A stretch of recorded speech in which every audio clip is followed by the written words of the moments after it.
Bienvenidos a un nuevo vídeo de Cláusula Win. Como sabéis, hemos estado unas semanas sin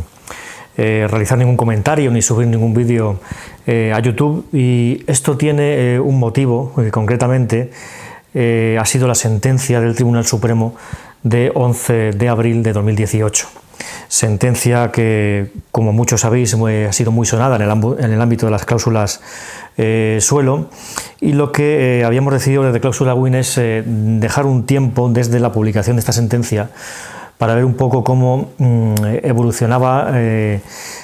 su aplicación en las distintas sentencias pendientes de dictarse en materia de cláusula suelo en los juzgados especializados principalmente, aunque también ha habido sentencias ya de audiencias provinciales tras la publicación de esta sentencia de 11 de abril de 2018. ¿Qué es lo que ocurre con esta sentencia? ¿Por qué se ha causado ese revuelo entre los operadores jurídicos que nos dedicamos al tema de cláusulas abusivas? Pues muy sencillo, ha sido una suerte de cambio de criterio en el Tribunal Supremo en cuanto a las innovaciones de préstamos hipotecarios y su impacto en la declaración de abusividad de las cláusulas suelo. El Supremo hasta hace poco, hasta esa sentencia de abril de 2018, había establecido una sentencia de 19 de octubre de 2017 de forma muy tajante que la novación de un préstamo era nula si la obligación principal también lo era. Es decir, si la cláusula suelo era nula por no superar los controles de incorporación y transparencia, automáticamente esa novación posterior pasaba a ser nula, como decimos, de forma automática. Se le aplicaba una nulidad de pleno derecho. Por lo tanto, los juzgados estaban recibiendo de forma prácticamente masiva demandas de consumidores que, aun habiendo firmado un acuerdo de innovación con su entidad bancaria, pues consideraban que tenían derecho a reclamar en base a esta sentencia del Supremo. Y de hecho las sentencias estaban dando la razón al consumidor de forma prácticamente unánime. Ya hablamos de este extremo en un vídeo anterior respecto a las distintas corrientes jurisprudenciales que habían en cuanto a cláusula suelo y acuerdos privados de novación. Decíamos en síntesis que habían juzgados que desestimaban esas demandas porque entendían que había que respetar ese acuerdo privado. Otras sentencias, otra corriente decía que la cláusula era nula y la devolución operaba solo hasta la firma de ese acuerdo, y otras sentencias, que esta era la corriente más extendida y sobre todo a raíz de esa sentencia del Supremo de 19 de octubre del 17, que entendía que ese acuerdo también era nulo y por lo tanto la cláusula era nula y la devolución operaba hasta la declaración de nulidad tanto del acuerdo como de la cláusula suelo. Pues bien, el Supremo en esta sentencia de 11 de abril del 18 cambia de criterio, y lo que viene a decir es que esas novaciones firmadas con el cliente no constituyen una mera novación, sino que son un pacto, una transacción entre la entidad bancaria y el cliente de cara a evitar un futuro pleito, es decir, un acuerdo con vistas a no llegar a la contienda judicial y que ambas partes salieran beneficiadas. Esta sentencia contiene un voto particular muy extenso, tanto como la sentencia, en el que se cuestiona esta decisión del Supremo. Incide este voto particular en que considera que no es una transacción, sino que es una mera novación que debe de ser nula también por aplicación del artículo 1208 del Código Civil, y, como decimos, cuestiona en base no solo a la normativa nuestra española, sino a la normativa europea y a la jurisprudencia europea, cuestiona esa decisión del Supremo. ¿Qué es lo que ocurre? Alguna corriente jurisprudencial entiende que realmente no ha habido un cambio de criterio del Supremo, sino que el Supremo dice que lo que dijo en su sentencia de octubre es que se refería a novaciones y ahora se refiere a otra cosa distinta, a transacciones. Pero la cuestión es que en esos acuerdos en los que firma el cliente con la entidad bancaria, en el 90% de ellos o 95% de ellos se encabezan como acuerdo de novación del préstamo. Por lo tanto, no daba lugar a dudas en la aplicación de la autoridad anterior que la novación era nula cuando la cláusula suelo también lo era. por eso el revuelo que se ha formado, es decir, los juzgados infestados de este tipo de demandas con acuerdos privados, y ahora nos encontramos con que hay un cambio de criterio y dice el Supremo no que esos acuerdos ya no sean nulos de pleno derecho, sino que hay que entrar a examinarlos, cuando antes no lo decía. Antes decía que eran nulos de pleno derecho y ahora dice que no, que hay que entrar a examinarlos, cuando antes decía que no, que eran nulos. Hay que entrar a examinarlos y ver si esos acuerdos realmente contienen una transacción entre partes, con una concesión recíproca de prestaciones entre partes, y si ese acuerdo, ya que ha sido de alguna manera impuesto o redactado por la entidad bancaria, supera los controles de transparencia. Aquí es donde se cuestiona mucho la sentencia del Supremo, puesto que casi a la par que esta sentencia se ha filtrado, entre comillas, puesto que esto es una noticia muy anterior a la sentencia del Supremo, a través del diario online OK Diario, queremos recordar, se filtró un documento interno de la entidad Ibercaja, que es la entidad que ha sido demandada en esta sentencia del Supremo de 11 de abril de 2018, en el que se contenían una suerte de instrucciones para los empleados de la entidad bancaria en orden un poco a convencer al consumidor de la firma de ese acuerdo, y de alguna manera un poco poco ética. Es decir, en esas instrucciones que se han filtrado de Ibercaja se imponía a sus empleados, a sus directores, que convencieran al consumidor con estrategias como nunca darles ese acuerdo para que se lo lleven a casa y se lo puedan leer tranquilamente, decirles al consumidor que el coste del abogado va a rondar, no sé si son los 3.000 euros, cosa que, como sabéis, los que habéis demandado en cláusulas abusivas, pues no ha sido así. En la mayoría de estos casos el coste es prácticamente, bueno, o es cero para el consumidor, y una serie de instrucciones y de pautas para los directores del banco que nos hacen llegar a la conclusión de que no ha habido una transacción entre partes, es decir, ha habido una estrategia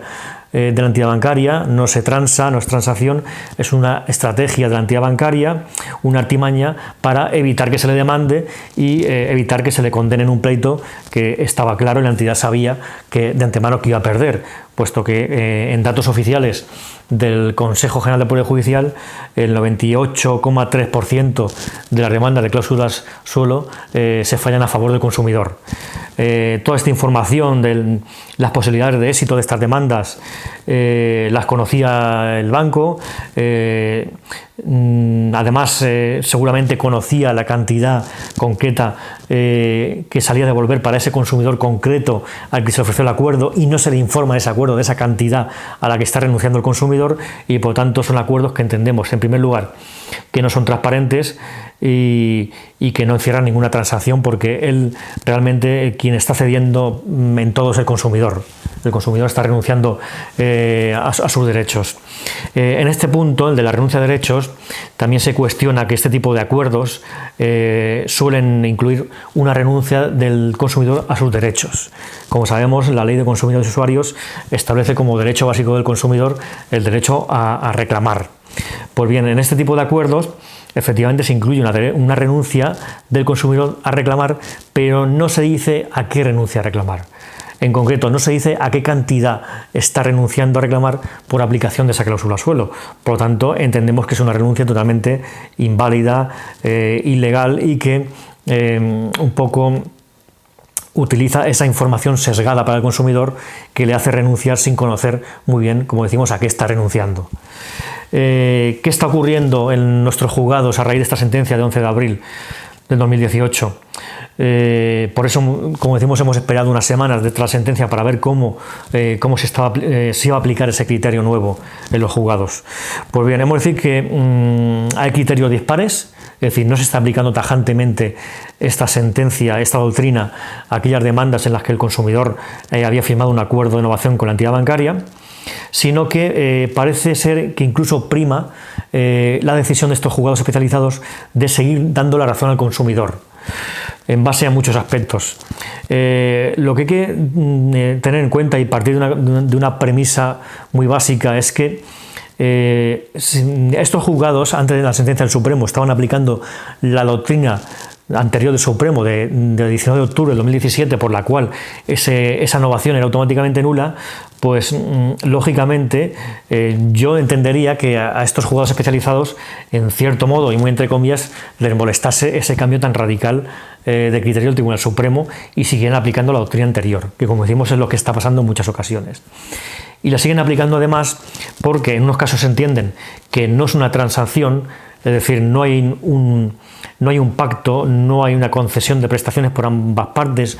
no hay una negociación, porque además muchos de estos acuerdos se firman sin que haya habido previamente una contienda judicial con el banco, ni que haya habido una reclamación previa con el banco, sino que el acuerdo parte de la iniciativa de la entidad bancaria que llama al cliente, incluso con artimañas tales como diciéndole que ha sido seleccionado entre muchos clientes para fidelizarlo o porque es buen cliente y quieren cuidarlo, etcétera. Por lo tanto, muchas de estas sentencias entienden que sigue siendo una mera novación del banco porque no hay transacción y por lo tanto aplican el artículo 1208 del Código Civil y establecen que automáticamente esa novación es nula. Y otra serie de sentencias, aunque sí que consideran que puede ser una transacción, entran en el fondo del acuerdo a examinarlo y observan si el mismo es transparente. Transparente, por ejemplo, en el sentido de si se le informa al consumidor de que ha tenido una cláusula suelo, qué significa haber tenido cláusula suelo, qué significado tiene esa cláusula, qué alcance ha tenido y qué consecuencias ha tenido en su préstamo. Es decir, volver a explicarle al consumidor o explicar al consumidor lo que no se le explicó en su préstamo hipotecario. Y esto es muy importante porque el Tribunal Europeo ha establecido que la renuncia del consumidor a sus derechos y en concreto la aplicación de una cláusula abusiva solo es válida si se le explica al consumidor en detalle lo que supone esa cláusula abusiva, sus consecuencias y su alcance. Y entonces de una forma libre, voluntaria y con todo el conocimiento de causa, renuncia a reclamar o renuncia a que esa cláusula no se le aplique. Por lo tanto, entran, como decimos, una serie de sentencias a examinar la transparencia de estos acuerdos y observan, en primer lugar, si se le ha explicado la cláusula suelo que tenía el consumidor, lo que le ha supuesto y, sobre todo, también lo que hemos apuntado, si en esa renuncia de derechos del consumidor se le explica a qué está renunciando, a qué cantidad está renunciando o a qué bajada del préstamo hipotecario está renunciando, porque no olvidemos que la eliminación de la cláusula suelo supone también una rebaja mensual en la cuota. Entonces, desde el momento en el que esos acuerdos no se le explica al consumidor en concreto a qué renuncia, a qué cantidad o a qué bajada del interés y a ese impacto, a esa bajada en dinero mensual de la cláusula suelo, entiende esta sentencia que el acuerdo no es transparente. Además, como hemos dicho al principio, que sepamos, hay ya dos sentencias de audiencias provinciales,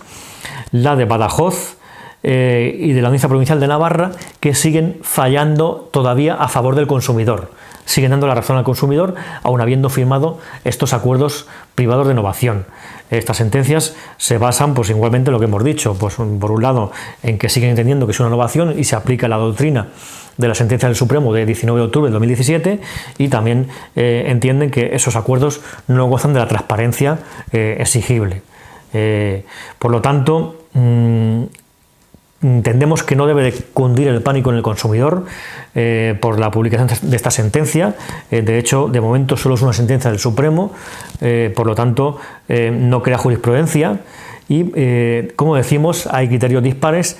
pero lo que parece es que se está consolidando todavía seguir dando la razón al consumidor. Y como decimos, no está en absoluto todo perdido, porque lo que dice esta sentencia no es que ese acuerdo ya sea un salvoconducto para la entidad bancaria y la cláusula suelo sea rescatado o sea salvado. No, lo que dice la sentencia del Supremo de 11 de abril del 18 es que hay que examinar en profundidad ese acuerdo para ver si es transparente y para ver si efectivamente el consumidor estaba en condiciones de negociar y entendía lo que se le estaba ofreciendo. En definitiva,